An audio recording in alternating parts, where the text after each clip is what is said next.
PPI akan memandu acara pada webinar penyusunan kisi-kisi kaidah penulisan soal dalam kurikulum Merdeka hari Senin tanggal 24 Oktober 2024. Bismillahirrahmanirrahim. Assalamualaikum warahmatullahi wabarakatuh.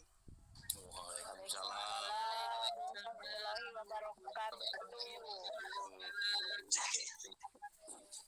Yang terhormat Bapak Korwil Bedi, Kecamatan Dayuluhur.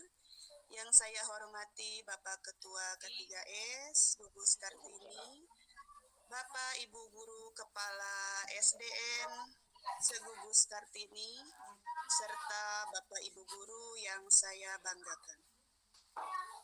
Alhamdulillahirrabbilalamin. Pada kesempatan ini, marilah kita panjatkan puji syukur kehadirat Allah Subhanahu wa Ta'ala, bahwasannya kita semua masih diberi kesehatan, kenikmatan untuk bisa melakukan aktivitas dalam dunia pendidikan. Salawat beserta salam semoga selalu tercurah limpahkan kepada junjungan alam Habibana wa Nabiyana Muhammad Sallallahu Alaihi Wasallam. Di sini saya sebagai host akan membacakan beberapa acara yang akan kita lalui bersama. Di antaranya yang pertama pembukaan, yang kedua mendengarkan lagu Indonesia Raya, yang ketiga sambutan-sambutan, yang keempat doa, yang kelima sesi materi, dan yang keenam tutup. Untuk mengefektifkan waktu, mari kita buka acara pada siang hari ini dengan membaca basmalah bersama-sama. Bismillahirrahmanirrahim.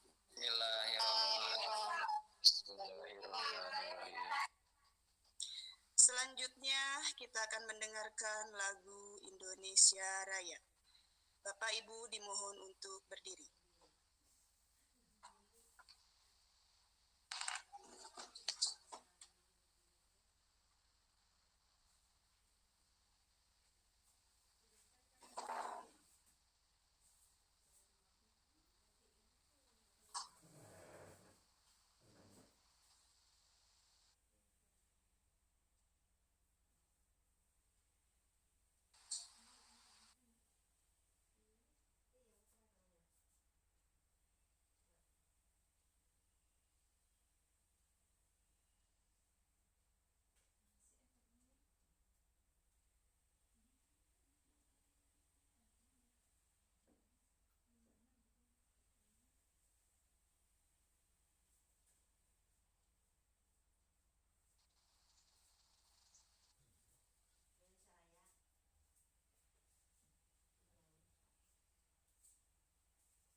Bapak Ibu Guru dipersilahkan duduk kembali.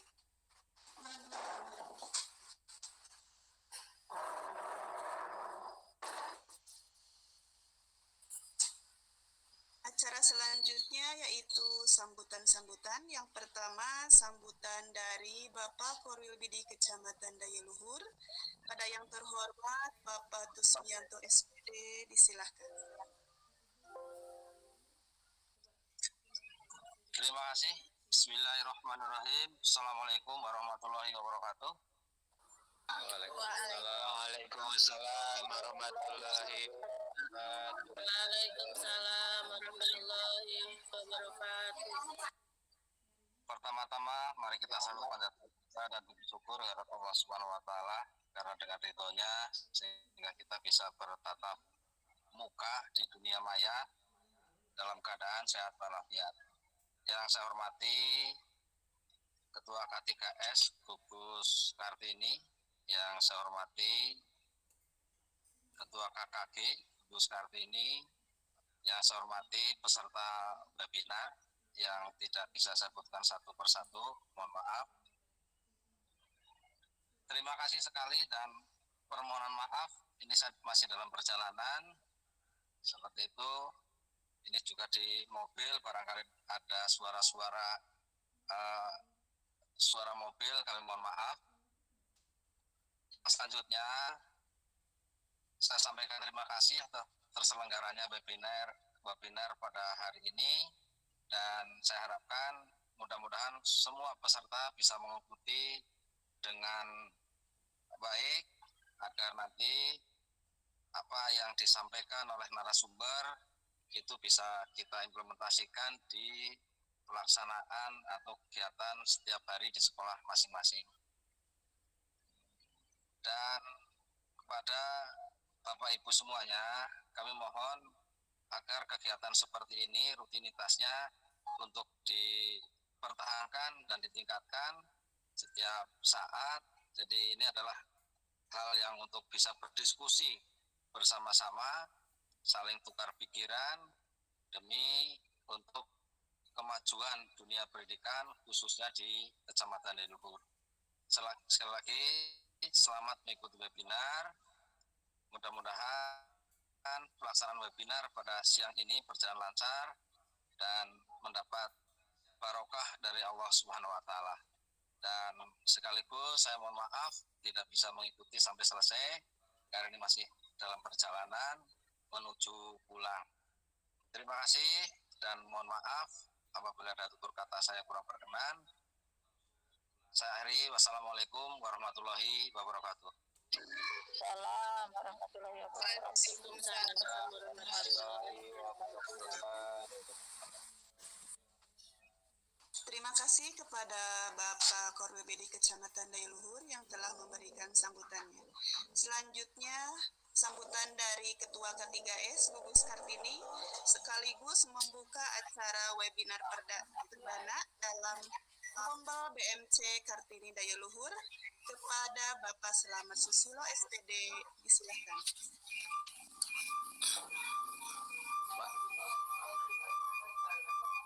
Bismillahirrahmanirrahim.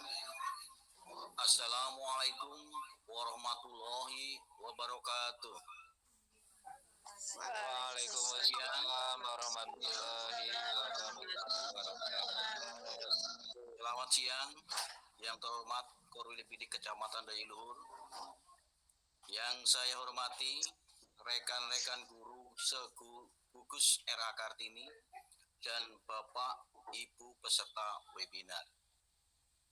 Pertama-tama, marilah kita panjatkan puji syukur kepada Tuhan Yang Maha Esa, karena atas berkat dan rahmat-Nya kita dapat berkumpul di sini dalam acara webinar penyusunan kisi-kisi dan kaidah penulisan soal dalam kurikulum Merdeka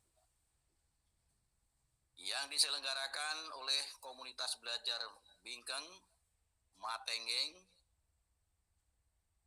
dan Ciwalen atau BMC KKG Gugus Kartini, Kecamatan Dayaluhur. Kegiatan webinar ini merupakan langkah penting dalam upaya meningkatkan kualitas pembelajaran di sekolah. Sebagaimana kita ketahui, kisi-kisi soal adalah pedoman yang sangat berharga dalam proses evaluasi pembelajaran. Dengan menyusun kisi-kisi yang baik, kita dapat memastikan bahwa soal-soal yang kita buat akan mencakup seluruh materi yang telah diajarkan serta dapat mengukur kompetensi siswa secara efektif. Pada kesempatan ini, saya mengajak kita semua untuk berkolaborasi secara aktif, berbagi ide, dan saling memberikan masukan. Dengan semangat kebersamaan, kita dapat menghasilkan kisi-kisi soal yang tidak hanya relevan, tetapi juga mampu menciptakan suasana belajar yang menyenangkan bagi siswa. Saya berharap setiap peserta dapat berkontribusi dengan pemikiran yang konstruktif sehingga hasil kerja kita hari ini akan bermanfaat untuk semua. Mari kita gunakan waktu ini sebaik-baiknya untuk mencapai tujuan bersama. Akhir kata, saya ucapkan terima kasih atas kehadiran dan partisipasi rekan-rekan semua. Semoga Allah Subhanahu wa Ta'ala selalu memberikan kemudahan dan kelancaran dalam setiap langkah kita. Dan sekaligus untuk pada hari ini penyusunan kisi-kisi dan kaidah penulisan soal dalam kurikulum mereka sekaligus kami nyatakan dibuka dengan bacaan Bismillahirrohmanirrohim. Sekian, wassalamualaikum warahmatullahi wabarakatuh. Kudu open kamera ya. Waalaikumsalam warahmatullahi wabarakatuh. Terima kasih kepada Bapak Ketua Ketiga Sugus Kartini yang telah membuka acara webinar perdana pada siang hari ini. Mudah-mudahan acara kedepannya akan berjalan dengan lancar. Selanjutnya acara yang keempat yaitu doa yang akan dipimpin oleh Bapak Idi Khairuman SPDI. Kepada Bapak Idi dipersilakan. Assalamualaikum warahmatullahi wabarakatuh.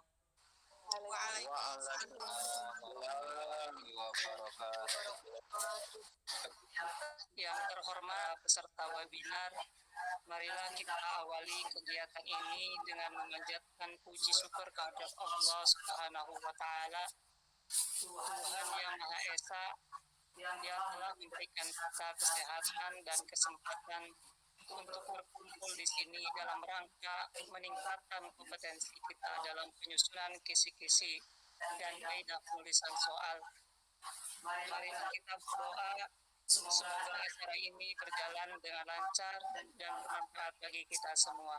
Allahumma shalli ala sayyidina wa habibina syafiina wa karimina wa maulana Muhammad wa sallallahu an kulli sahabati Rasulillahi ajmain amin ya rabbal alamin.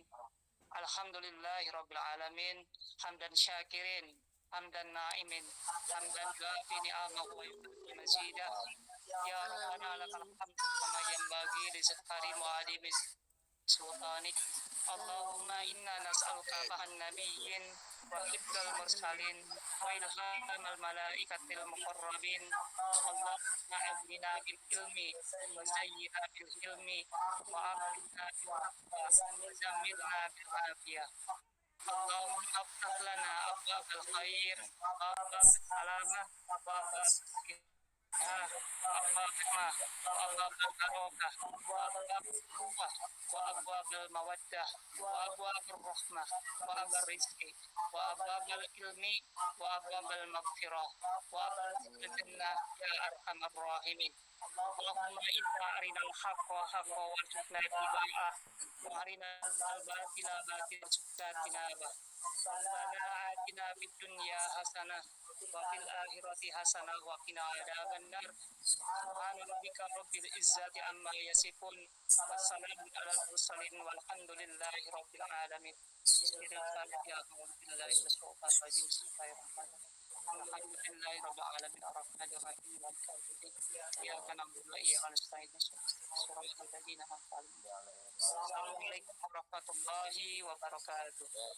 Waalaikumsalam warahmatullahi wabarakatuh.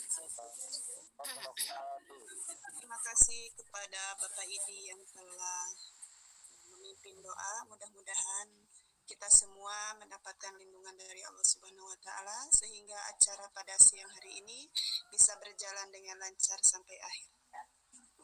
Selanjutnya sesi materi. Nah, di sini saya akan menyerahkan kepada moderator Ibu Cahyati Apriani SPD sebagai moderator serta pemateri Bapak Sarkim SPD NPD.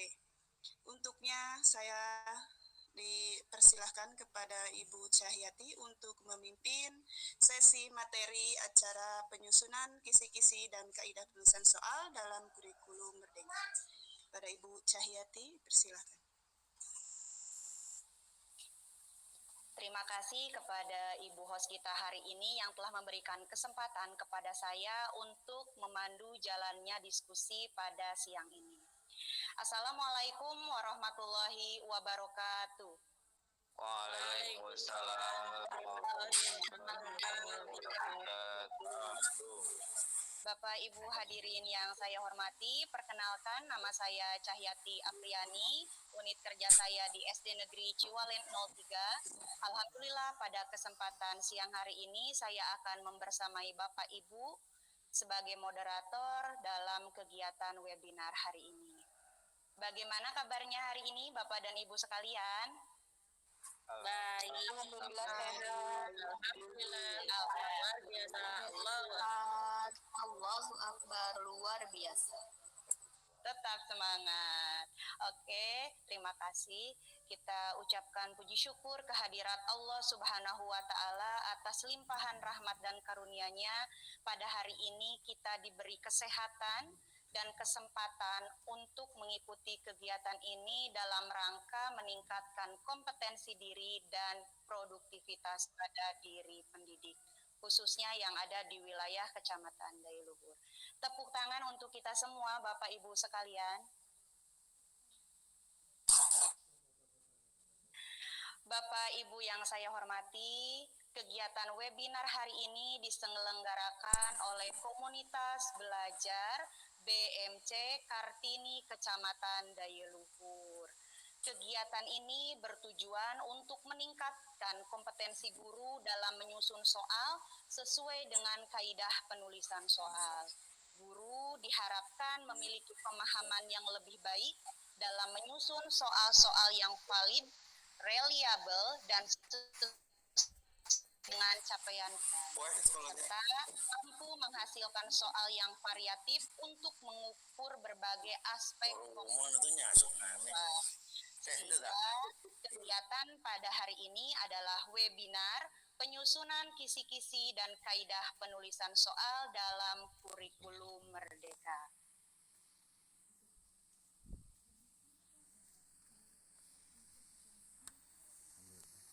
Selanjutnya, bagaimana cara kita menyusun kisi-kisi dan menulis sesuai dengan kaidah. Kemudian, bagaimana pula tips dan trik agar guru mampu menghasilkan soal yang variatif. Hal tersebut akan kita bahas tuntas pada siang ini bersama narasumber kita yang telah hadir bersama kita pada room ini. Beliau adalah lulusan S2 Administrasi Pendidikan Universitas Galuh. Adapun prestasi beliau yang pertama adalah juara 3 guru prestasi tingkat kecamatan, kemudian yang kedua juara 3 inovasi pembelajaran tingkat kecamatan. Hadirin yang berbahagia, berikan tepuk tangan yang meriah untuk pemateri atau narasumber kita pada kegiatan hari ini, yaitu Bapak Sarkim, SPD, SD, MPD. Selamat siang, Bapak. Selamat siang Ibu Cayati. Bagaimana kabarnya hari ini? Alhamdulillah baik. Bagaimana Ibu? Alhamdulillah baik. Bapak narasumber kita sudah hadir, hadirin sekalian, maka untuk kegiatan selanjutnya adalah penyampaian materi kegiatan webinar pada hari ini. Kita fokuskan pikiran kita, kita niatkan dalam hati kita untuk menuntut ilmu agar apapun nanti yang disampaikan oleh pemateri dapat kita serap, dapat kita terima, dan di akhir dapat kita implementasikan dalam dunia pendidikan di sekolah masing-masing. Kepada Bapak narasumber kita, Bapak Sarkim, SPD, SD, MPD, saya persilahkan.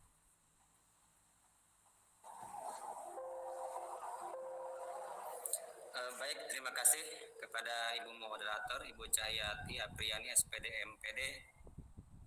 Amin.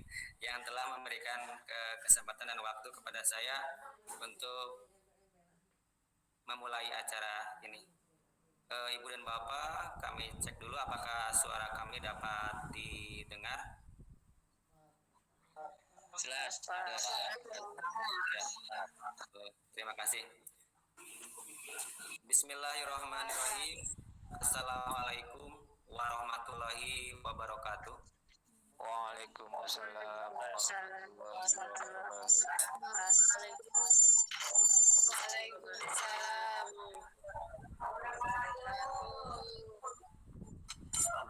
Alhamdulillahirabbil alamin wa bihi nasta'inu ala umuri dunya waddin wa ala alihi washabihi ajmain amma ba'du. Udah deh nih. Dek. Yang terhormat Bapak Waril Bidik Kecamatan Dayiluhur, yang kami hormati Bapak Ketua KKGRA Kartini Kecamatan Dayiluhur, yang kami hormati Ibu dan Bapak peserta webinar penyusunan kisi-kisi dan kaidah penulisan soal. Sebelumnya marilah kita panjatkan puji syukur Allah Subhanahu wa taala karena berkat rahmat dan hidayahnya pada siang hari ini kita dapat berkumpul di dunia maya, bertatap maya untuk pertama kalinya disenggalakan oleh Gus Kartini dalam Kombel BMC atau Bingkeng, Matenggeng, dan Ciwalen. Salawat dan salam semoga selalu tercurahkan untuk junjungan kita Nabi besar Muhammad Sallallahu Alaihi Wasallam, keluarganya, sahabatnya, para tabiin sampai kepada kita semua. Semoga kita semua kelak mendapatkan syafaat ijma dari beliau. Allahumma amin. Ibu dan Bapak, alhamdulillah kita di season pertama ini, karena nanti akan ada webinar berikutnya. Ini adalah webinar perdana dengan tema penulisan kisi-kisi dan kaidah penulisan soal. Sebelum itu, sebelum saya menyampaikan materi supaya kita rileks, fokus, saya akan membawa Ibu dan Bapak untuk melakukan relaksasi dengan teknik stop. Nanti Ibu dan Bapak bisa duduk di tempat yang paling nyaman sesuai dengan kondisi Ibu dan Bapak di tempat masing-masing.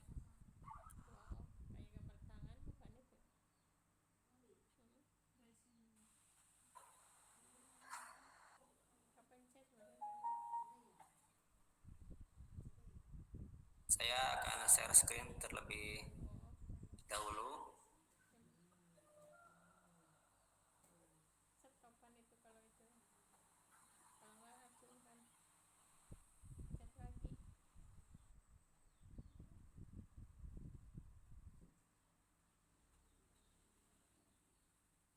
Sudah tampil Ibu dan Bapak?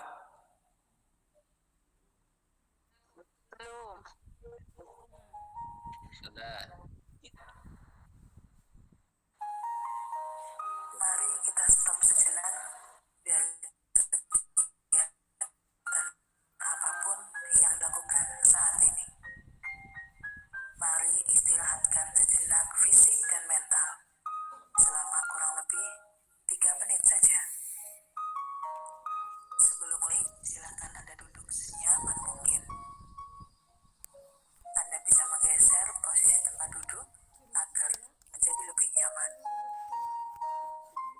Cobalah untuk duduk tidak membungkuk, tetap tegak, tetapi kedua bahu rileks.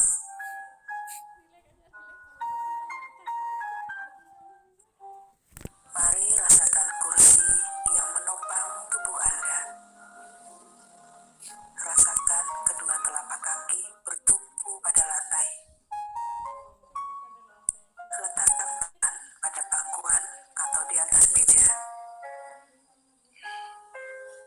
Relax. Relax.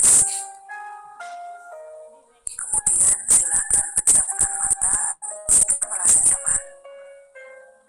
Atau cukup arahkan pandangan ke bawah.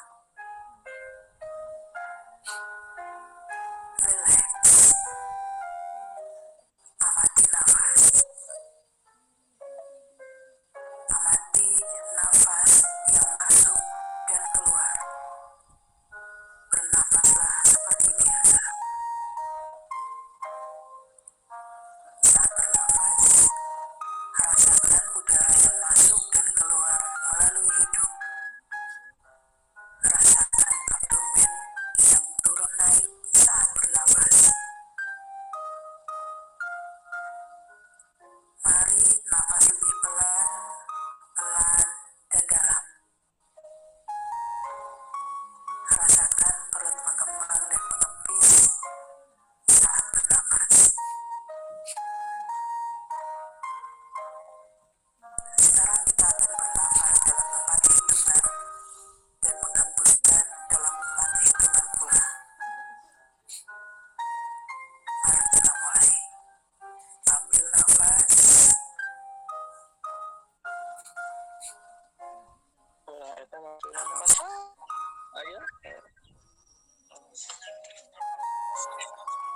Ulangi lagi, ambil nafas dalam. Hembuskan. Ulangi terus. Amati tubuh yang terasa lebih rileks saat mengelola nafas. Mulai dari wajah, sekitar dahi, mata, pipi,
Bagaimana Ibu dan Bapak untuk mindfulness-nya?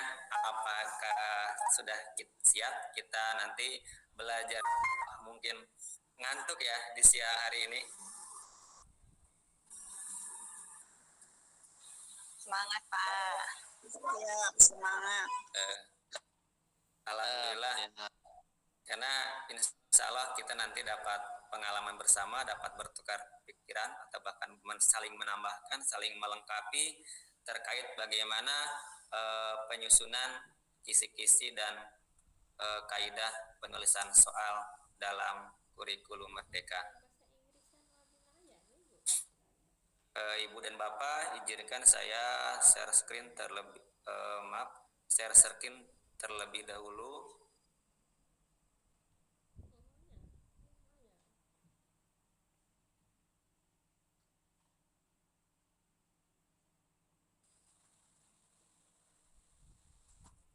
Sudah dapat dilihat Ibu dan Bapak? Sudah. Sudah, Pak.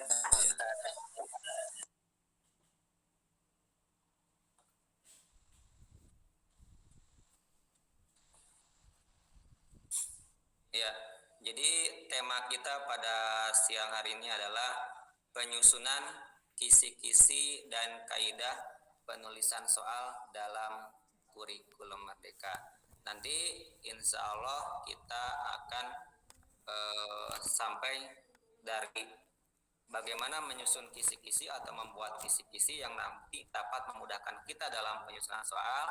Kemudian kita akan mempelajari bersama tentang bagaimana menulis atau menyusun soal dari mulai pilihan ganda sampai dengan uraian.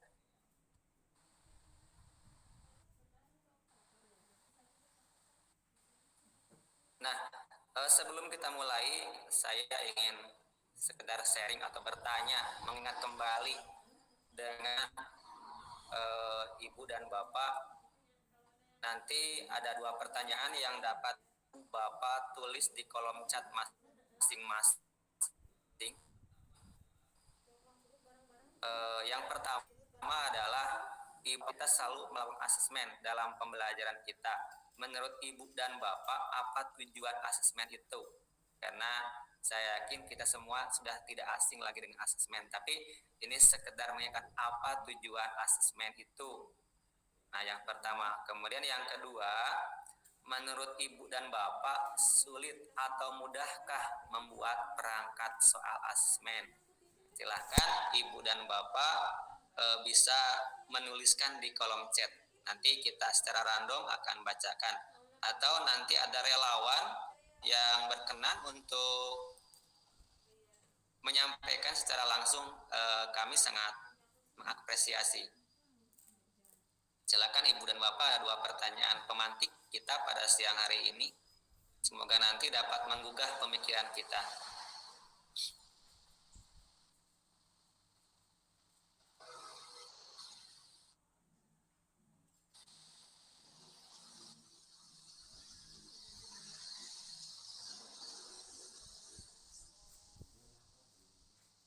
Monggo, atau nanti acungkan tangan dengan raisen ya, yang bagi yang ingin menyampaikan secara lisan langsung. Kami sangat senang jika itu ada. Waktunya 1 menit dari sekarang. Silakan Ibu dan Bapak untuk menyampaikan ide atau pengalamannya. Jangan takut salah.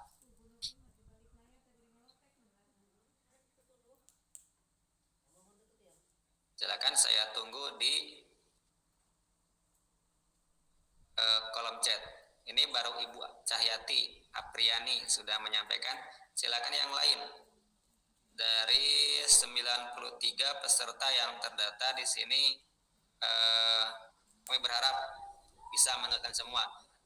Ada Ibu Siti Rohmah,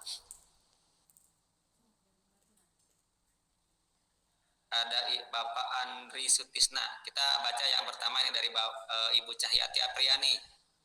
Terima kasih Ibu Cahyati. Jadi untuk mendapatkan data ketercapaian pembelajaran, ya, mendapatkan data ketercapaian pembelajaran. Dari Ibu Siti Rohmah, tujuan asesmen upaya untuk mendapatkan informasi atau data dari proses pembelajaran yang telah dilaksanakan. Kemudian dari Bapak Andri Sutisna, asesmen bertujuan memantau perkembangan pembelajaran, mengecek capaian pembelajaran, dan memberikan nilai. Ya, terima kasih Bapak Andri Sutisna. Kemudian yang lain, itu baru tujuan asesmen. Sekarang yang kedua, menurut Ibu dan Bapak, sulit atau mudahkah membuat perangkat soal asesmen? Silakan juga. Ya, ada Ibu Kartiningsih dari penulisan Timur 2 ya. Asesmen bertujuan mengetahui kebutuhan belajar. Ya, terima kasih luar biasa Ibu Kartiningsih. Silakan, ada lagi?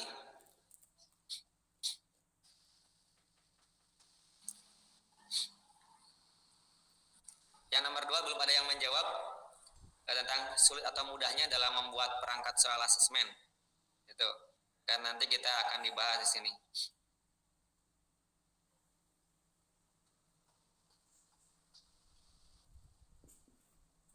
Yang lain sepertinya ada malu-malu, yang saya khawatirkan malah tidur ini. Enggak ya, saya percaya.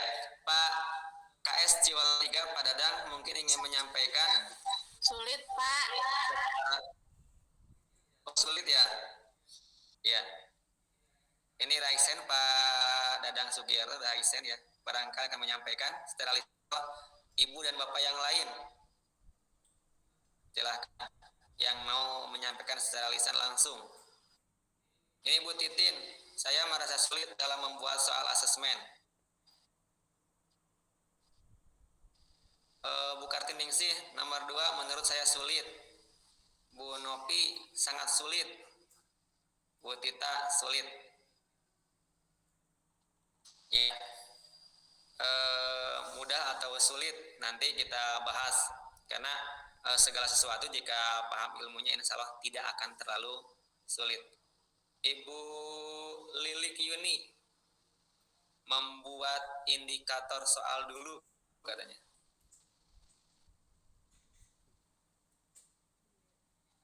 Ini ada Ibu Nia,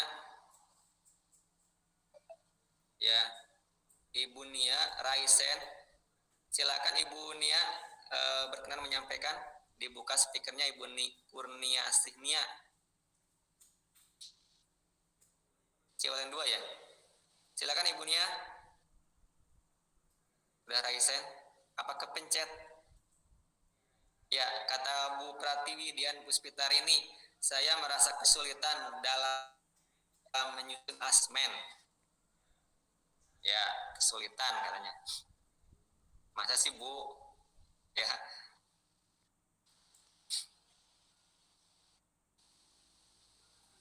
Terima kasih Ibu dan Bapak yang sudah memberikan komentar pertanyaan pemantik saya. Jika sebenarnya berharap ada yang menyampaikan secara lisan, tapi kalau tidak berkenan kita bahas. Nah,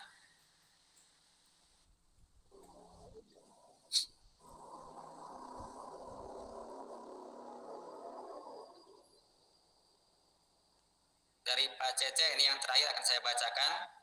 Saya kurang paham sulit atau mudah, tetapi kenyataannya pada asesmen sumatif tengah semester kemarin saja guru sudah mau dibuatkan soal, dianggap tidak bisa atau bagaimana. Wah, luar biasa ini tanggapannya Pak. Ini tanggapan ya, masukan juga untuk kita semua.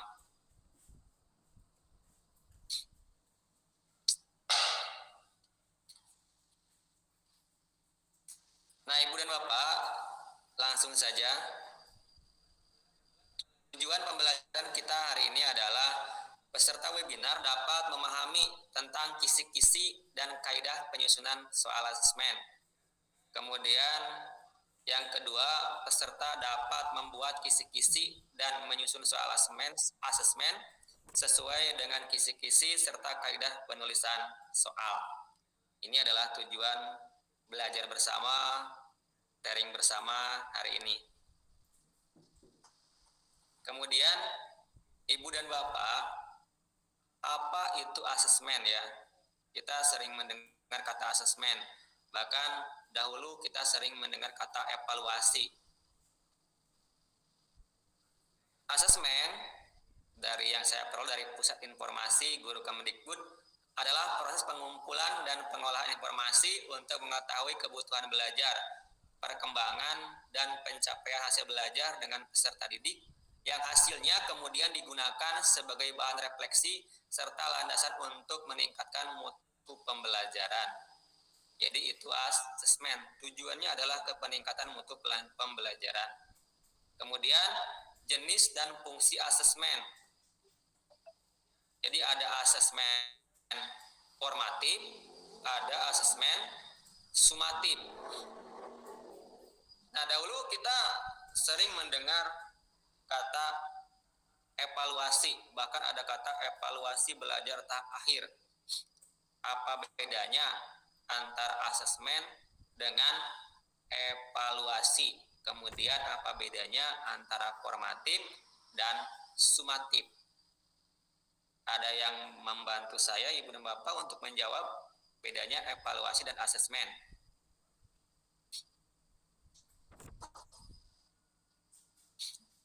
Ayo silahkan, bisa lewat chat atau mungkin bisa langsung raise hand untuk membantu menjawab saya apa bedanya antara asesmen dan evaluasi. Kemudian juga apa bedanya antara asesmen formatif dan sumatif.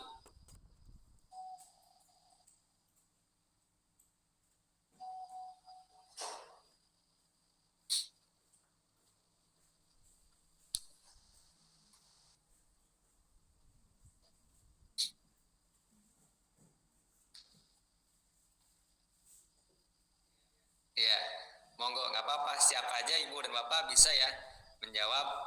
Nggak apa, jangan takut salah. Kita di sini sharing atau belajar bersama, jangan takut salah. Karena di sini tidak istilah kita memvonis atau benar atau salah. Kita belajar bersama terkait dengan asesmen secara sekilas lah. Nanti asesmen secara umum tidak akan saya sampaikan karena nanti fokus kita pada siang hari ini adalah ke kisi-kisi dan kaidah penulisan soal. Baik Ibu dan Bapak, oh ya ini ada, terima kasih Pak KS Bintang 3.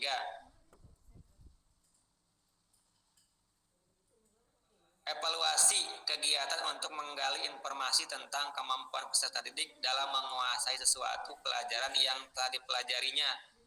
Artinya evaluasi dilakukan setelah pembelajaran berlangsung, sedangkan asesmen proses yang sistematis dalam mengumpulkan data peserta didik. Luar biasa sekali jawaban dari Bapak Cece Kusyono. Betul ya Pak Cece, seperti itu. Jadi kalau evaluasi itu di akhir sistemnya, di akhir pembelajaran, mengukur hanya ketercapaian saja. Kalau asesmen itu serangkaian dari awal sampai akhir dalam proses pembelajaran keseluruhan. Kalau evaluasi itu hanya akhir saja, sementara asesmen itu menyeluruh dari awal pembelajaran sampai akhir pembelajaran. Kemudian antara formatif dan sumatif itu dapat kita bedakan secara sederhana gini. Kalau formatif itu di awal bisa, misalnya tahap untuk mengetahui kesiapan belajar. Kalau sumatif itu di akhir pembelajaran. Dan kalau formatif itu tidak menentukan kenaikan kelas atau kelulusan. Jadi formatif itu sebatas untuk mengetahui seberapa efektifkah pembelajaran kita sehingga kita dapat memperbaiki pembelajaran.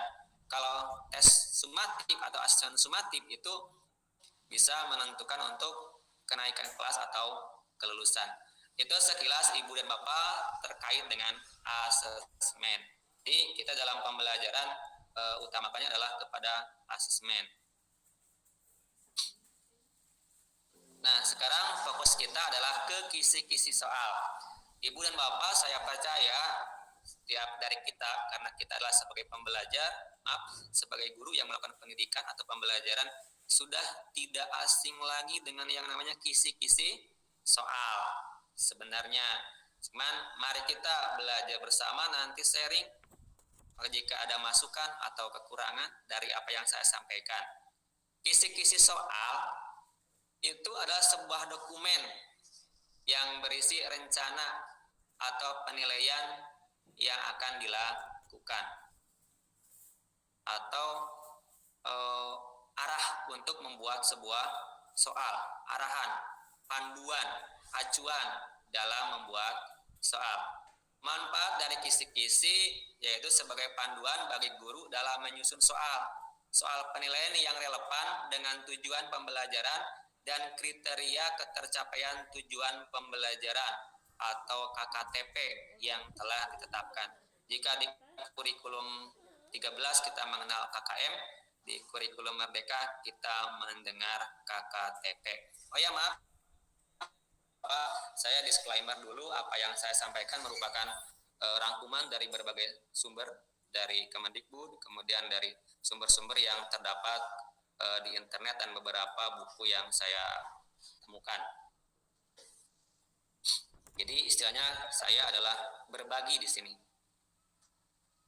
Jadi itu, kisi-kisi itu saya ulang kembali adalah acuan yang dalam penyusunan soal, atau kisi-kisi itu bisa memudahkan kita untuk menyusun soal supaya tidak keluar atau melenceng dari materi atau standar kompetensi kalau di kurikulum 13 ya, atau CP di kurikulum Merdeka.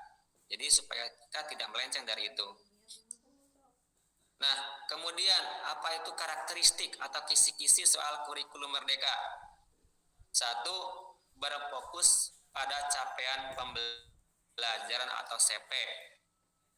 CP ini merupakan kompetensi yang diharapkan dapat dicapai oleh peserta didik pada akhir fase belajar tertentu. CP ini sudah ditetapkan pemerintah. Kemudian menekankan asesmen formatif dan sumatif. Yang ketiga, menggunakan beragam bentuk soal. Nanti akan kita pelajari. Kemudian mengintegrasikan profil pelajar Pancasila. Ini ada 4 karakteristik yang dapat kita jadikan acuan dalam penyusunan kisi-kisi soal. Kemudian berikutnya, nah ini langkah-langkah membuat kisi-kisi soal dalam kurikulum Merdeka. Saat ini untuk Kabupaten Cilacap kita sudah full, Kecamatan Dayluhur sudah full semua kelas kurikulum Merdeka. Yang terakhir itu kelas 6 sudah kurikulum Merdeka. Jadi ketika kita membuat soal, langkah utamanya adalah menyusun kisi-kisi. Walaupun banyak fakta di lapangan, kita membuat soal misalnya ulangan harian itu tanpa melihat kisi-kisi. Sebenarnya kita harus membuat kisi-kisi dulu. Nah, bagaimana langkah-langkahnya? Yang pertama adalah identifikasi capaian pembelajaran. CP-nya kita lihat. Misalnya mata pelajarannya apa. Kemudian CP-nya apa? Lihat. Yang kedua, tentukan tujuan pembelajaran. Tujuan pembelajarannya apa? Kemudian yang ketiga, tentukan bentuk dan jumlah soal. Soalnya mau apa? Mau pilihan ganda atau isian atau yang lain. Kemudian buat kisi-kisi soal. Baru kita buat kisi-kisi soalnya yang memuat informasi tentang CP, tujuan pembelajaran, bentuk soal, jumlah soal, tingkat kesulitan soal, dan indikator soal. Kemudian yang kelima, susun soal. Ada kisi-kisi, kita baru menyusun soal. Nah, yang keenam, evaluasi soal. Maksud evaluasi di sini adalah soal itu sudah sesuai belum dengan kisi-kisi. Kemudian soal tersebut sudah siap belum? Dari mulai ejaannya dan lain sebagainya, nanti sesuai dengan kaidah yang akan kita pelajari bersama. Jadi sebelum diberikan kepada anak, soal tersebut harus kita evaluasi terlebih dahulu. Ya, dibaca, diulang dari nomor 1 sampai nomor berapa, bentuknya apa saja, pilihan ganda atau uraian, sudah sesuai dengan kaidah apa belum, sudah sesuai dengan materi apa belum. Karena apa? Kalau soal tidak sesuai dengan materi atau dengan CP-nya dari paling atas, maka kita tidak dapat mengukur seberapa jauh ketercapaian tujuan pembelajaran yang telah kita buat. Kemudian nih, komponen kisi-kisi. Komponen kisi-kisi, ya ini ada 2 kelompok. Yang pertama kelompok identitas, yang kedua kelompok matrik. Nah, kelompok identitas ini di sini ada nama sekolah atau nama institusi, mata pelajaran, kelas, jenis asesmen, kemudian jumlah soal, bentuk soal, alokasi waktu, atau dapat fleksibel lah. Yang penting ada seperti ini. Kemudian yang ke B, kelompok B adalah kelompok matrik. Matrik itu tabel ya.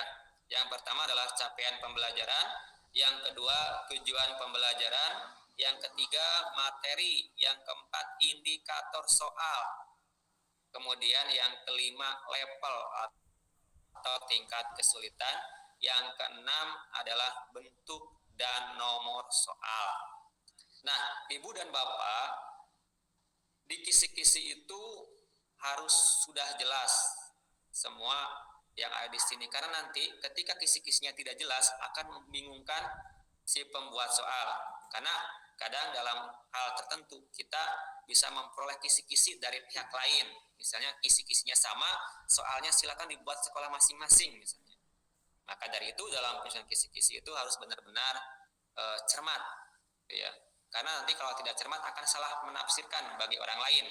Kecuali memang kalau kisi-kisinya kita yang buat, soalnya kita yang buat, insya Allah itu tidak akan jadi masalah. Nah,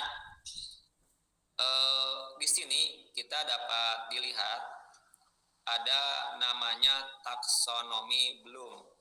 Nah, dalam pembuatan kisi-kisi soal kita harus memahami ini, tingkatan kita sampai mana. Bahkan dalam penulisan soal itu ada ya dapat di beberapa kategorikan ya, dari mulai soal sulit, mudah, sedang. Bahkan udah beberapa tahun yang lalu itu sudah tren tentang soal hot ya, kick order, thinking skill kalau nggak salah seperti itu singkatan. Jadi soalnya itu high gitu ya. Ini dari belum membedakan ada 6 tingkatan dengan kognitif ya. Dari pengetahuan, di sini sudah ada kata kerjanya. Nanti kata kerja ini dapat digunakan dalam penyusunan kisi-kisi, membedakan antara tingkatan kognitif yang akan kita ukur. Dari C1 pengetahuan sampai ke C6 kreasi. Untuk di sekolah dasar bisa kita mungkin untuk untuk soal hot itu bisa dimulai dari analisis. Tapi untuk soal tingkatan kesulitan kemudahan, kita yang mudah bisa dimulai dari pengetahuan. Kemudian berikutnya pemahaman. Kata pengetahuan misalnya menyebutkan, ya itu menyebutkan. Jadi peserta didik dapat menyebutkan. Kemudian peserta didik dapat menjelaskan. Peserta didik dapat membilang. Kalau ke C2 atau level 2 di pemahaman itu dengan kata memperkirakan atau memprediksi apa yang akan terjadi. Kemudian di C3 aplikasi itu menerapkan.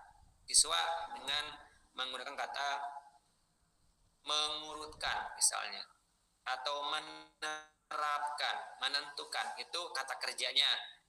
Di C4 di analisis ini untuk SD udah tinggi ya, bisa dengan kata menganalisis, membuat garis besar, memecahkan, kata kerjanya seperti itu, dan seterusnya sampai ke kreasi di C6.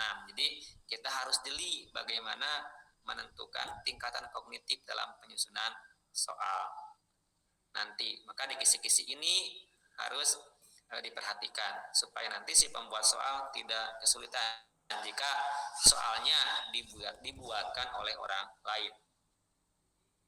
Ini Ibu dan Bapak saya spill ya satu contoh. Ini contoh. Saya percaya Ibu dan Bapak bisa membuat kisi-kisi yang lebih baik karena mungkin di daerah masing-masing atau wilayah masing-masing pernah ikut tentang pembuatan kisi-kisi dan soal. Ini saya ambilkan dari soal IPAS ya, dari Aslim yang semester ini.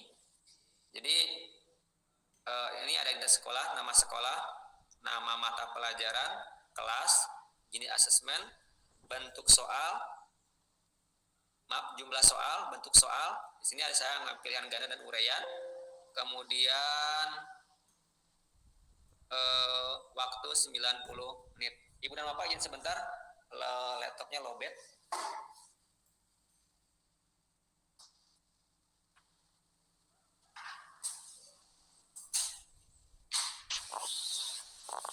Bapak Ibu, kita tunggu sebentar ya. Bapak narasumbernya sedang mencharging laptopnya dulu.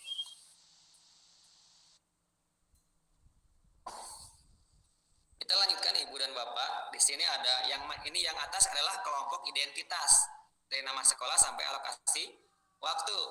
Kemudian yang nomor di bawahnya yang matrik, yang tabel-tabel ini adalah kelompok matrik. Ya, ini juga dapat fleksibel, sebenarnya dapat disesuaikan dengan kebutuhan kita atau mungkin lebih jelas, semakin jelas lebih baik gitu. Di sini ada kelompok nomor soal bisa juga atau nomor indikator soal bisa. Di sini capaian pembelajaran. Saya lihat di CP itu sangat panjang. Kalau ditulis begitu panjang ke bawah ya, boleh juga ditulis seutuhnya. Tapi saya contohkan di sini adalah mengambil yang sesuai dengan materi saja. Peserta didik memahami sistem organ tubuh manusia yang dikaitkan dengan cara menjaga kesehatan tubuhnya.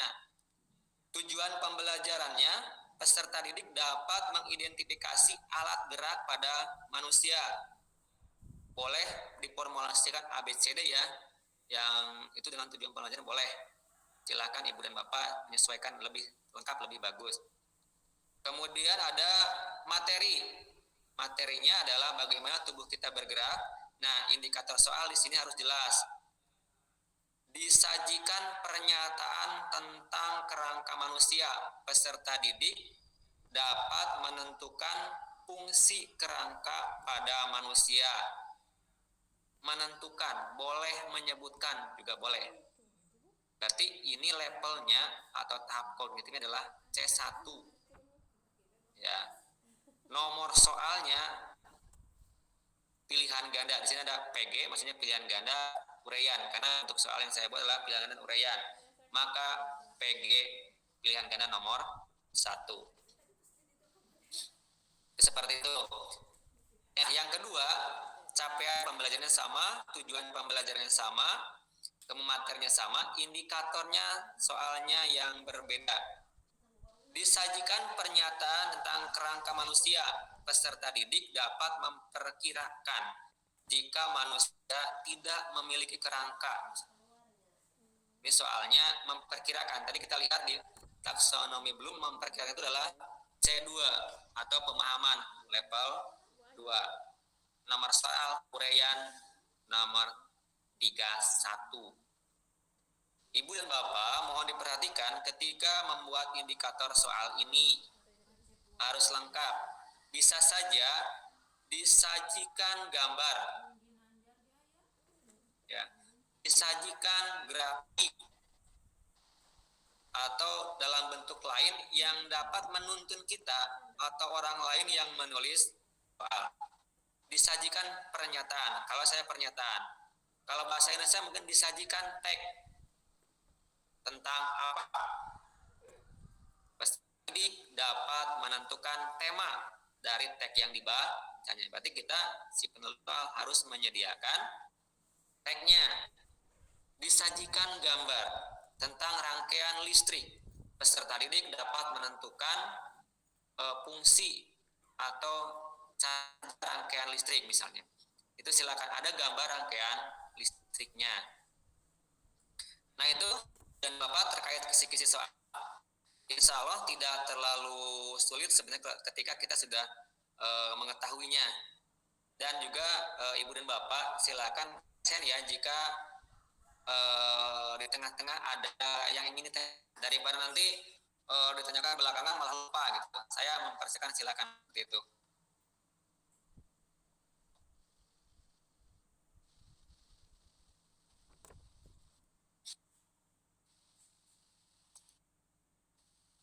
Mohon Ibu dan Bapak, Ibu moderator dapat jelaskah presentasinya?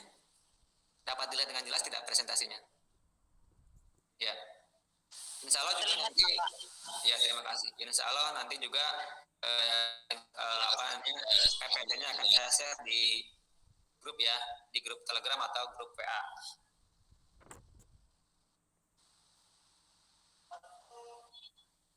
Itu Ibu dan Bapak silakan kalau ditanyakan, saya sangat berharap nanti kita bareng-bareng sharing, berbagi tentang kisi-kisi soal ini. Kemudian berikutnya, nah kita fokus lagi sekarang ke penulisan soal atau kaidah penulisan soal. Di sini bentuk soal yang sering kita temukan, yang sering kita gunakan ini ada. Yang pertama adalah pilihan ganda, yang kedua pilihan ganda kompleks, yang ketiga menjodohkan, yang keempat isian atau jawaban singkat, yang kelima adalah uraian.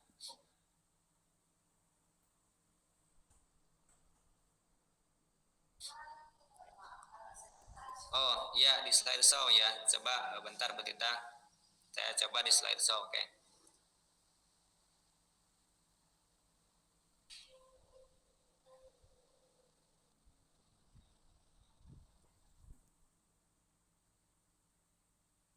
Nih, dapat dilihat dengan jelas sekarang?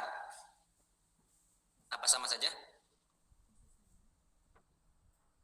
Udah belum, Bu?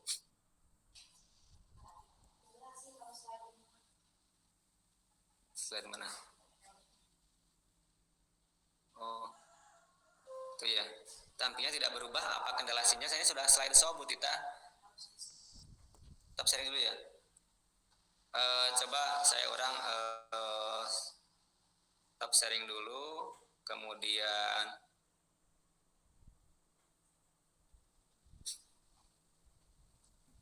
slideshow ulang ya. Share ulang ya.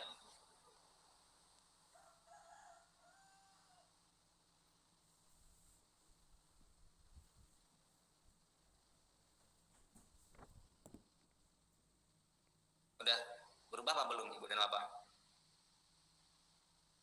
Belum ya?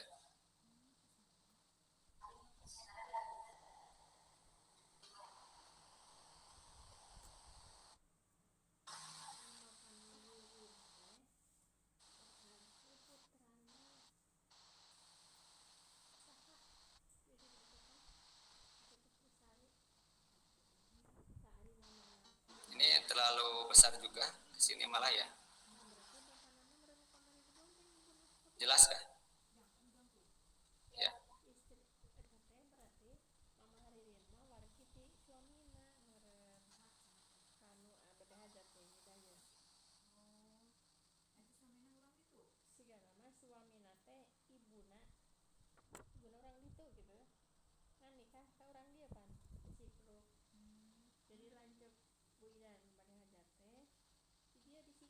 Berapa ini?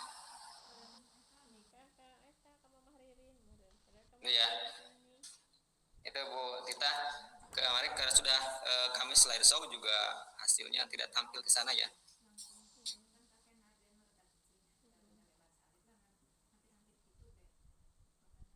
Nah, ini bagaimana hal-hal penting yang perlu diperhatikan dalam penulisan soal. Yang pertama adalah soal tidak boleh menyinggung suku, agama, ras, dan antar golongan atau sara.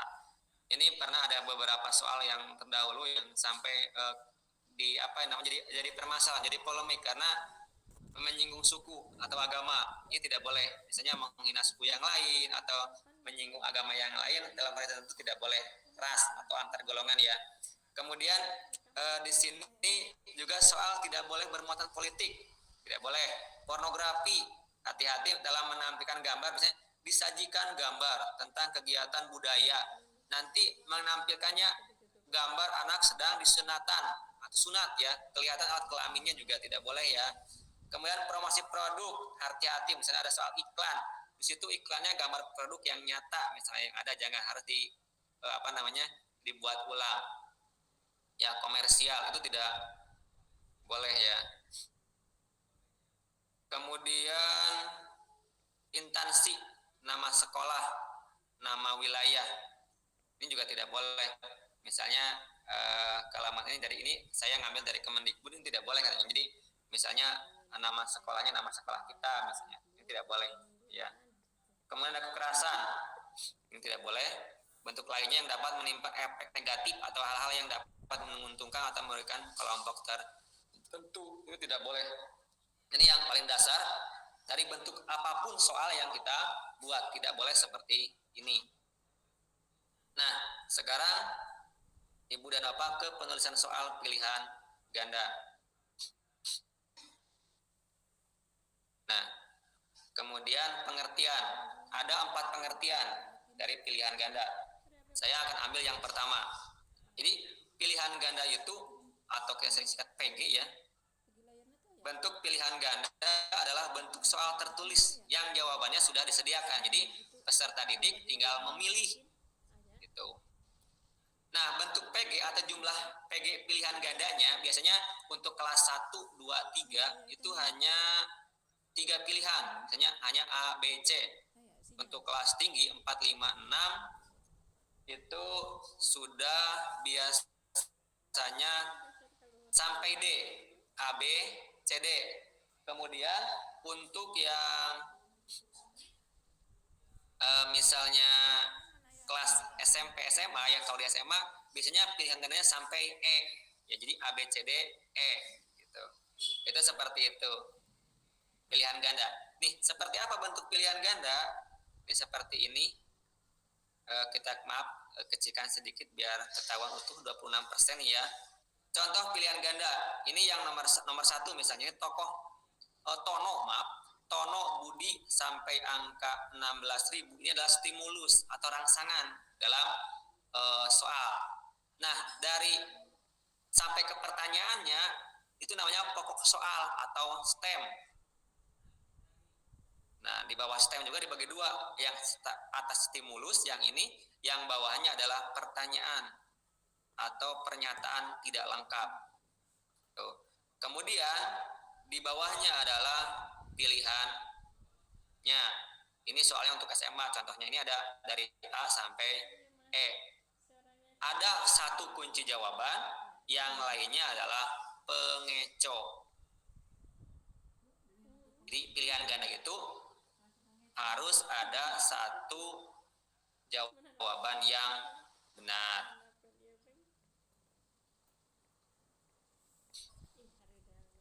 Kemudian apa keunggulan dan kelemahan dari pilihan ganda? Nah, keunggulannya itu mengukur berbagai jenjang kognitif. Kemudian penskoran mudah, cepat. Wajar ya? Dari Ibu Meratus sudah ada katanya. Kita jeda sebentar.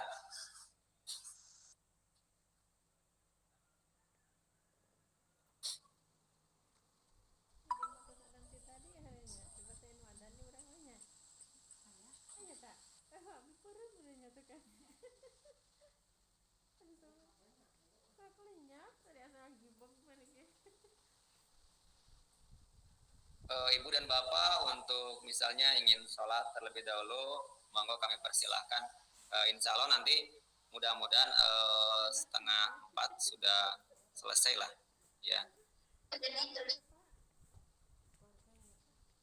Untuk materi insya Allah ya Pak Soleh nanti kita share di grup setelah acara selesai, dapat dibaca ulang kembali di rumah masing-masing.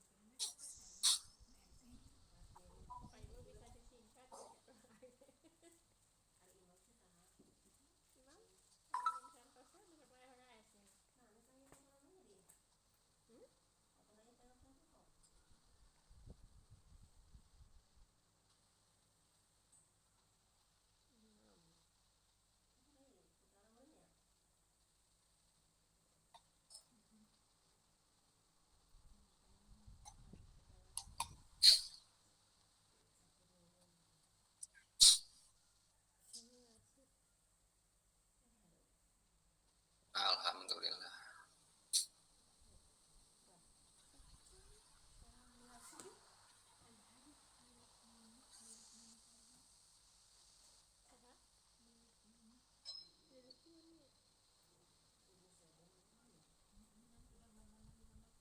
Ibu dan Bapak dapat kita mulai kembali ya. Harapannya nanti kita tidak terlalu sore. Keunggulan dan kelemahan soal pilihan ganda. Keunggulannya yang pertama adalah mengukur berbagai jenjang kognitif, bisa mulai dari C1 sampai C6. Kemudian pensyukuran lebih mudah, cepat, objektif. Objektif di sini kan kalau jawabannya sudah A, pasti A. Beda dengan soal uraian ya. Itu jawabannya subjektif, tergantung si pemeriksa. Kalau pilihan ganda, siapapun yang memeriksanya akan sama gitu ya. Kemudian sangat tepat untuk yang pesertanya banyak atau massal. Tapi kelemahannya adalah apa? Memerlukan waktu relatif lama untuk menulis soalnya. Ya, lama di sini. Karena seperti yang nomor 2, sulit membuat pengecoh yang homogen dan berfungsi. Nah, dalam matematika atau dalam semua pelajaran terutama matematika, itu ketika membuat pilihannya yang salah itu tidak sekedar angka, tapi ada aturannya, jadi pengecoh gitu ya. Dengan misalnya anak ketika dia tidak paham, dengan cara ini dikalikan ada, dibagi ada, atau dikurangi ada ya. Tapi ada jawaban yang tepat. Itu untuk kelemahannya.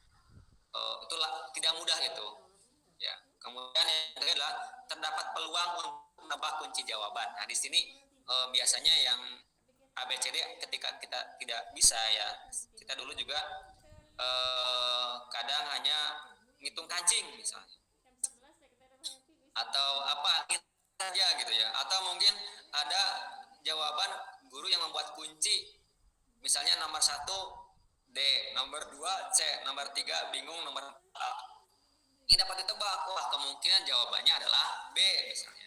Itu karena kurang jelinya kita dalam membuat soal. Ya, itu bisa tebak. Atau mungkin soalnya 40 ABCD, ini kemungkinan A-nya 10, B-nya 10 gitu ya. Bisa ditebak seperti itu. Itu dalam kelemahannya. Sekarang yang harus diperhatikan, kaidah penulisan soal pilihan ganda itu ada materi, ada konstruksi dan bahasa. Nih, kita pelajari kaidah yang pertama. Di sini soal harus sesuai dengan indikator soal dalam kisi-kisi. Nah, ini ada kisi-kisinya. Disajikan sebuah gambar lingkaran yang di dalamnya terdapat sebuah persegi dengan titik sudut berada di keliling lingkaran. Peserta didik dapat menentukan cara menghitung luas lingkaran jika diketahui panjang sisi persegi. Soal seperti ini, contoh soalnya, perhatikan gambar berikut. Pertanyaannya, luas daerah lingkaran yang diarsir, apakah sesuai dengan kisi-kisi?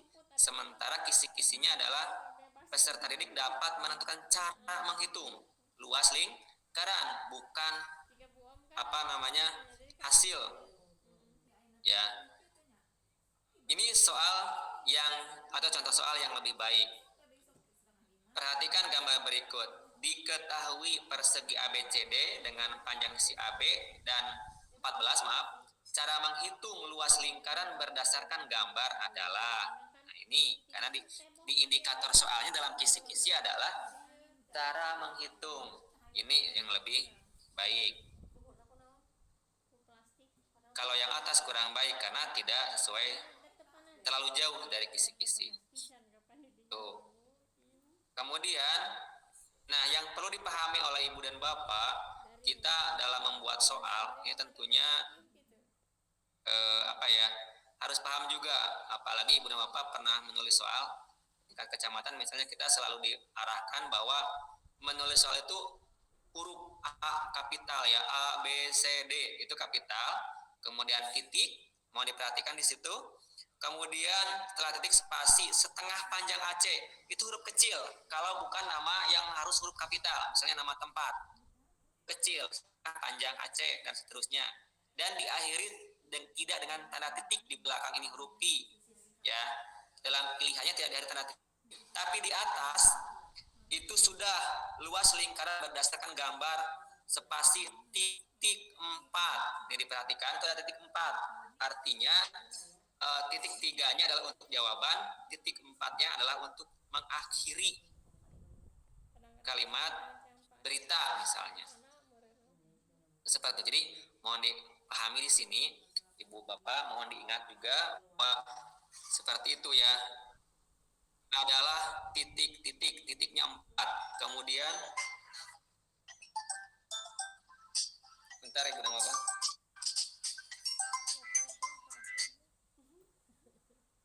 Angkat silakan. Bentar ya.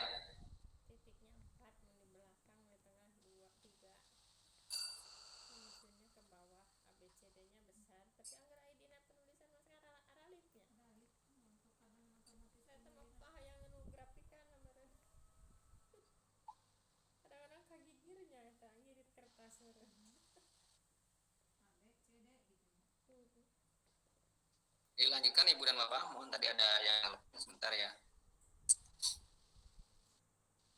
Itu soal yang tetap tata cara penulisan soalnya. Diingat titiknya 4.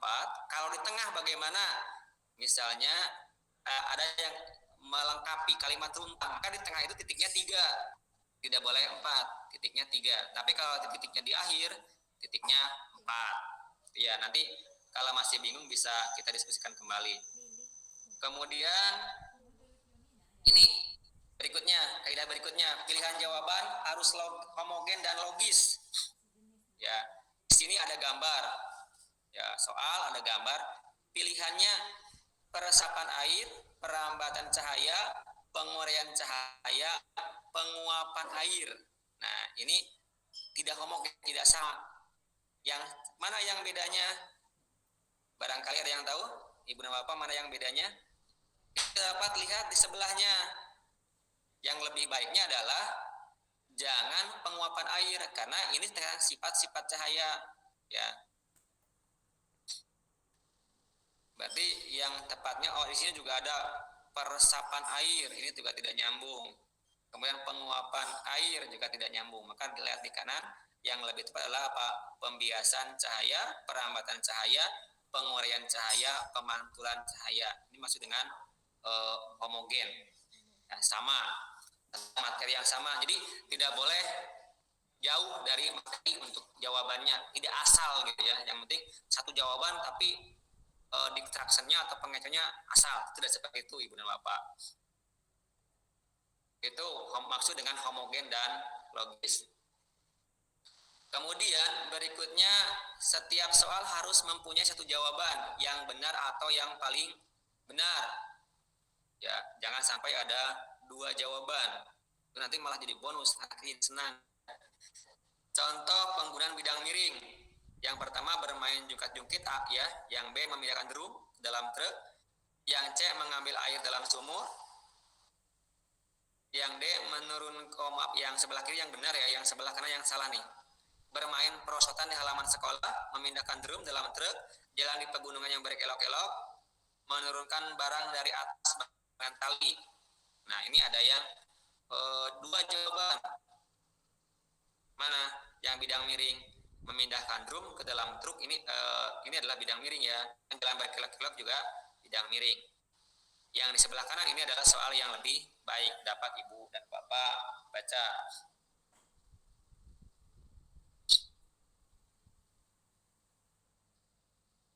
Kemudian berikutnya, pokok soal harus dirumuskan secara jelas dan tegas. Nih, yang pertama ini sebelah kanan yang salah. Pak Guru sedang mengajar murid-murid di kelas. Pertanyaannya, kalimat di atas adalah, ini kalimat apa? Ini kan gak jelas. Pak Guru mengajar murid-murid di kelas. Jadi tidak jelas. Maka yang sebelah kiri ini yang lebih jelas.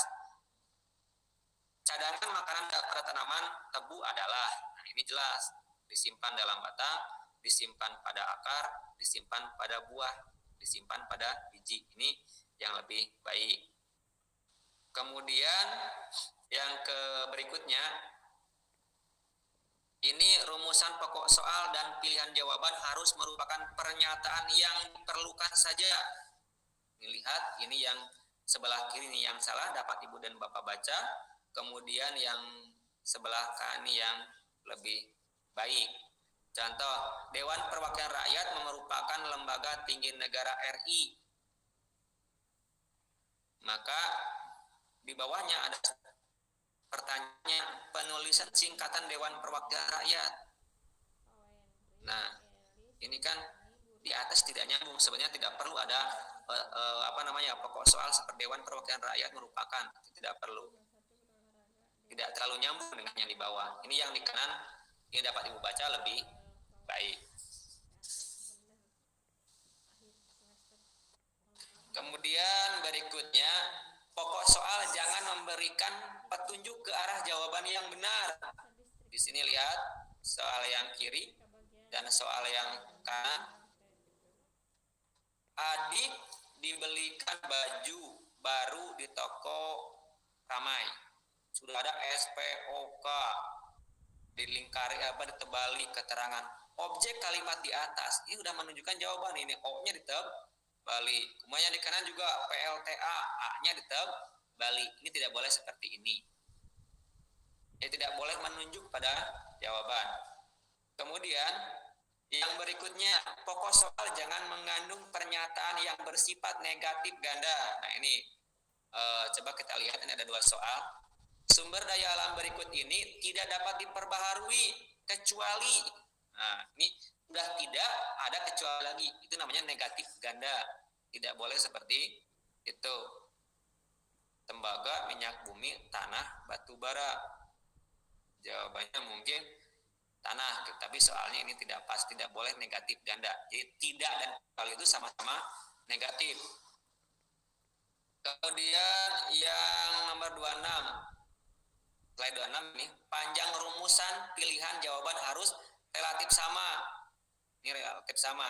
Ini yang atas yang kurang baik karena di sini jawaban D itu sangat jauh daripada pilihan yang lainnya, yang A, B, C, D-nya. Kemudian di bawah ini adalah yang relatif sama. Karena apa? Biasanya anak-anak atau peserta didik kalau bingung gitu ya, panjang, jawaban paling panjang dia pilih.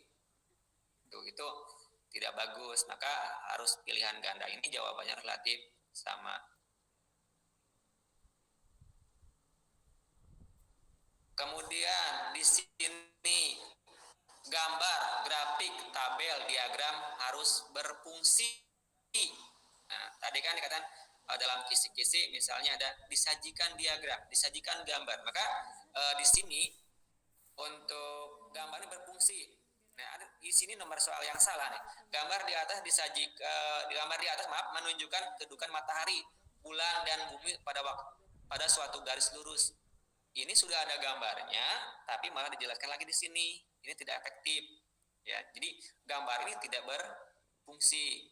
Yang kanan yang lebih baik, gambar tersebut menunjukkan kedudukan matahari, bulan dan bumi. Nah, peristiwa yang sedang terjadi adalah, nah ini boleh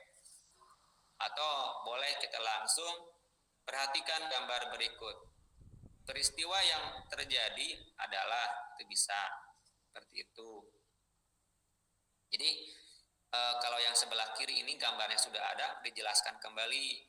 Jadi gambar tersebut malah tidak berfungsi. Seperti itu. Kemudian di sini nih, pilihan jawaban berbentuk angka atau waktu harus disusun berdasarkan urutan besar kecilnya atau kronologis waktunya. Nah, ini biasanya dalam tanggal atau dalam matematika. Proklamasi kemerdekaan RI diperingati setiap 17 Agustus. Kata proklamasi terdiri dari berapa kata gitu kan?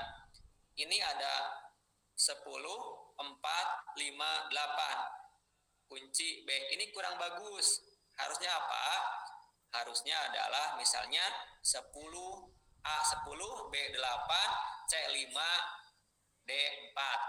Atau dibalik, bisa juga misalnya A4, B5, C8, D10. Itu urutannya. Jadi dalam angkanya tidak boleh ngacak seperti ini. Ini adalah contoh soal yang kurang bagus. Jadi Dalam matematika juga sama, ketika jawabannya adalah 1, 2, 3, 4, itu harus urutan 1, 2, 3, 4, jangan 2, 1, 3, 4, tidak boleh, itu tidak bagus soalnya. Harus urutan. Kalau memang ada menunjukkan gambar misalnya, gambar yang tepat sesuai pernyataan adalah gambar berapa, maka gambarnya berarti kan 1, 2, 3, 4, atau hurufnya misalnya A, B, C, D, atau huruf yang lain, terus sesuai urutan. Jadi yang A itu misalnya 1, B2, C3, D4. Atau kalau huruf misalnya A kecil misalnya, atau A besar dengan masalah, B, C, D, itu bisa seperti itu. Jadi urutan. Jadi tidak boleh acak. Dapat dipahami ya Ibu dan Bapak seperti ini. Jadi ini adalah contoh di sini adalah contoh salah. Ya, contoh kurang tepat, maaf. Bukan 10, 4, 5, 8, tapi dapat 4, 5, 8, 10 atau 10, 8, 5, 4. Itu seperti itu urutannya. Kemudian berikutnya, pilihan jawaban jangan mengandung pernyataan berbunyi semua pilihan jawaban di atas atau semua pilihan jawaban di atas benar. Ini dapat dilihat nih, ada seperti ini. Ini tidak boleh juga, kurang bagus. Semua pilihan di atas salah, semua jawaban di atas benar. Ini juga tidak bagus. Tidak boleh ada pilihan pilihan betul. Pilihan tidak boleh ada seperti itu. Kemudian berikutnya, butir soal jangan bergantung pada jawaban soal sebelumnya. Ya, contoh soal nomor 1. Zat yang diperlukan untuk proses pembakaran adalah, itu nomor 1. Yang kedua, berapa persen zat yang merupakan jawaban soal nomor 1. Nah, ini tidak boleh seperti ini. Ya. Ini kurang bagus. Kemudian yang berikutnya rumusan butir. Nah, ini udah ke bahasa, yang ke adalah struktur ya. Ya, ini yang ke bahasa. Rumusan butir soal harus menggunakan yang sesuai dengan kaidah bahasa Indonesia. Lihat contoh sebelah kanan dan sebelah kiri. Yang sebelah kiri ya, soal yang paling bawah untuk pernyataannya, pertanyaannya, sisa duit mereka adalah apa? Sisa uang mereka adalah tepat. Atau menggunakan bahasa daerah yang lain yang tidak berlaku secara nasional, itu tidak boleh. Jadi membuat soal itu, apalagi misalnya soalnya digunakan atau ibu dan bapak akan membuat buku tentang LKS misalnya, itu soalnya harus berlaku bahasanya berlaku secara nasional. Kalau misalnya kita tinggal di orang Sunda, jangan sampai ada yang berlaku di Sunda gitu, tapi harus berlaku secara nasional.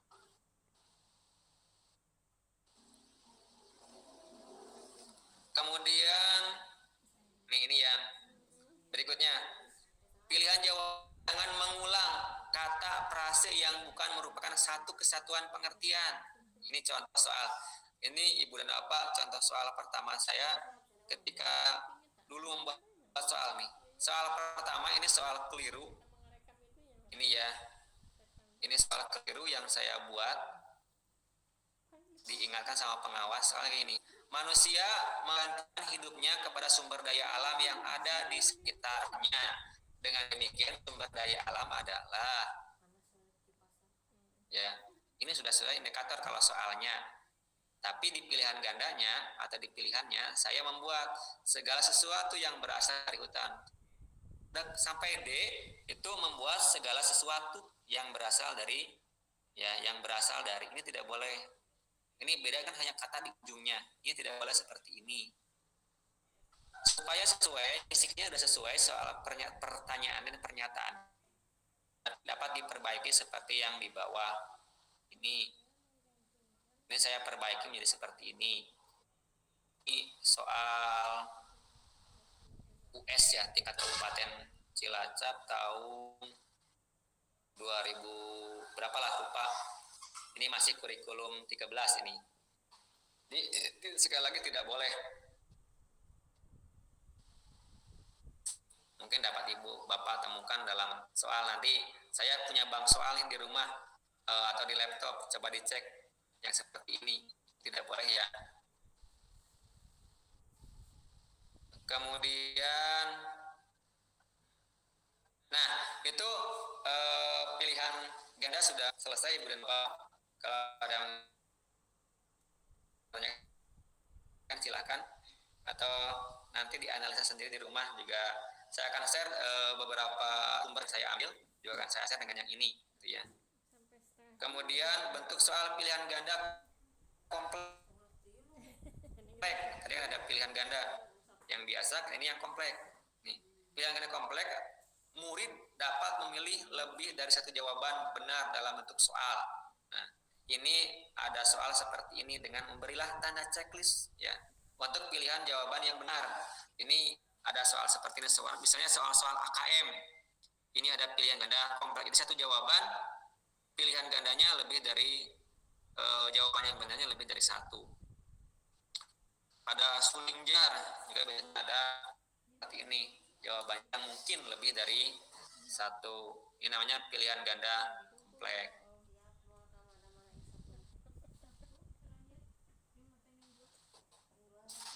Kemudian bentuk soal menjodohkan.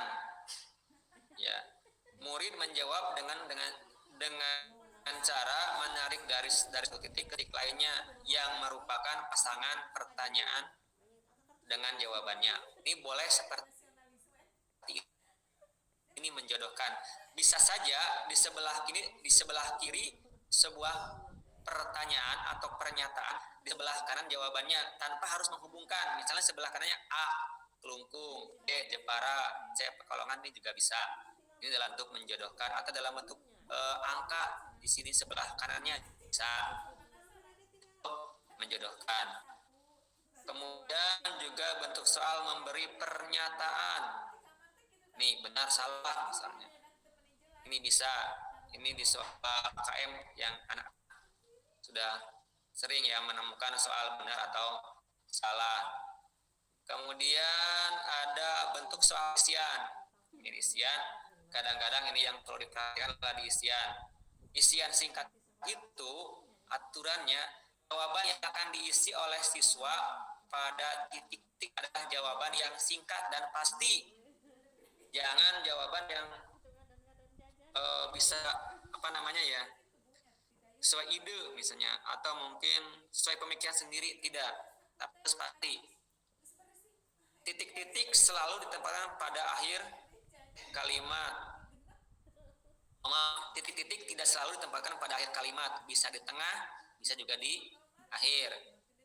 Kemudian pola jawaban bersifat tertutup, ya, tidak terbuka. Nanti kan uraian ada uraian terbuka dan juga yang uraian tertutup. Kalau pilihan bentuk soal isian atau jawaban singkat, nanti ada isian. Kalau jawaban singkat biasanya akhirnya kalimat tanya. Kalau jawaban singkat biasanya isian singkat, titik-titik, baik di tengah maupun di akhir. Contoh, matahari menyinari bumi merupakan perpindahan panas secara titik-titik. Jawabannya radiasi. Ya, itu pasti seperti itu. Perhatikan titik-titik juga di sini. Kalau titiknya di akhir itu harus 4. Ya, 3 untuk jawaban, 1 untuk kalimat berita akhiri. Kemudian pegangan panci termasuk jenis benda titik-titik sehingga tidak panas saat dipegang. Nah, ini yang di tengah. Ingat Ibu dan Bapak, titik-titiknya harus 3. Itu, dan titiknya ada di akhir. Jadi yang di tengah harus 3. Yang dimaksud tertutup jawabannya hanya jawaban yang lain. Itu ya bentuk soal isian. Kemudian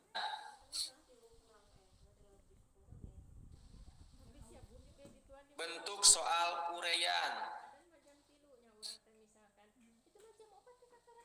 Ini uraian menjawab soal berupa kalimat-kalimat untuk menjelaskan jawabannya.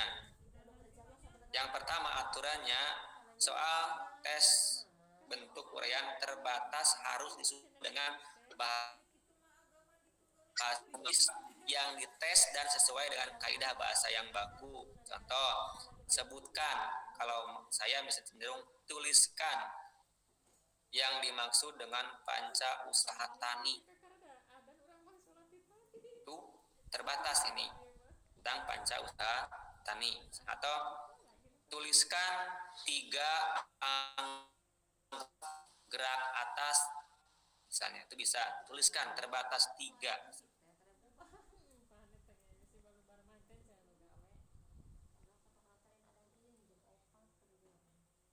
Soal uraian yang terbuka. Kemudian di sini lanjutannya, batasan jawaban ruang lingkup materi yang jelas. Ini contoh soal, mengapa penangkapan ikan dengan bahan peledak dilarang oleh pemerintah? Sebutkan 2 alasan. Jadi ada batasan atau sesuai, biasanya maksimal 3 atau 4 ya, karena sesuai dengan semua siswa yang dites harus mengerjakan soal tes yang sama sehingga beban kerja mereka sama. Kemudian yang D, seimbang antara waktu yang tersedia dengan panjangnya jawaban yang harus ditulis siswa yang dites, karena biasanya soal uraian, apalagi uraian terbuka, itu memerlukan pemikiran. Nah itu Ibu dan Bapak tentang penulisan soal dari pilihan ganda sampai uraian. Nah sekarang bantah setelah ada soal, kemudian soal tersebut kerjakan oleh anak, apa yang kita lakukan?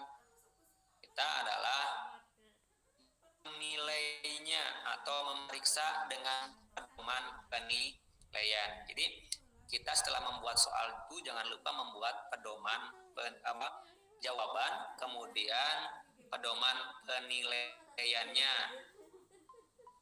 Jawaban ya ada soal, ada kunci, ada pedoman penilaian.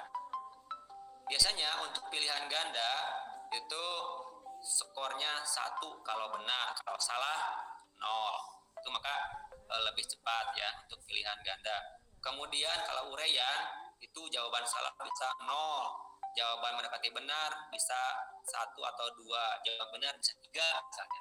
Nah di sini sisi subjektivitasnya antara satu guru dengan guru yang lain. Misalnya ini ada sedikit rempet, dikasih benar saja, guru lain nyerempet gak maksimal.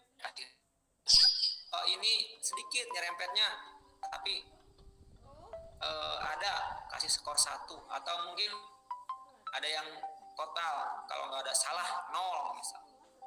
Ada juga yang punya kebiasaan misalnya ada jawaban tapi salah upah nulis, ada yang demikian kasih skor 1. Maka untuk uraian ini sangat subjektifnya di situ dibanding dengan pilihan ganda. Kalau pilihan ganda jelas salah ya salah gitu. Kemudian nih Ibu dan Bapak pasca asesmen juga, misalnya pasca anak mengerjakan soal apa?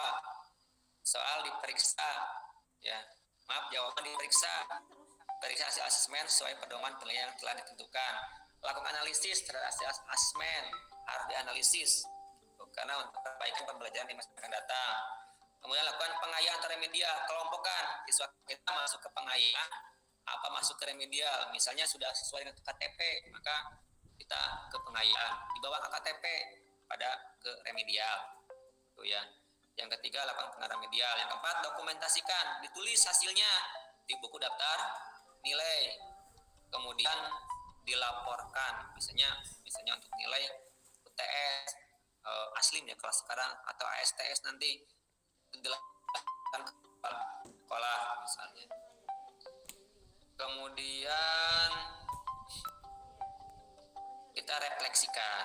Yang terakhir, selalu kita refleksikan soal yang kita buat tuh udahkah mengukur ketercapaian pembelajaran kita. Kalau belum, bagaimana perbaikannya? Kalau sudah, maka bisa dapat ditingkatkan lagi. Itu Ibu dan Bapak terkait kegiatan pasca asesmen. Nah, kesimpulannya adalah kualitas soal yang baik itu seperti apa? Ini ada 4. Yang pertama adalah paling ketepatan. Jadi soal yang kita buat itu adalah harus dapat mengukur ya, mengukir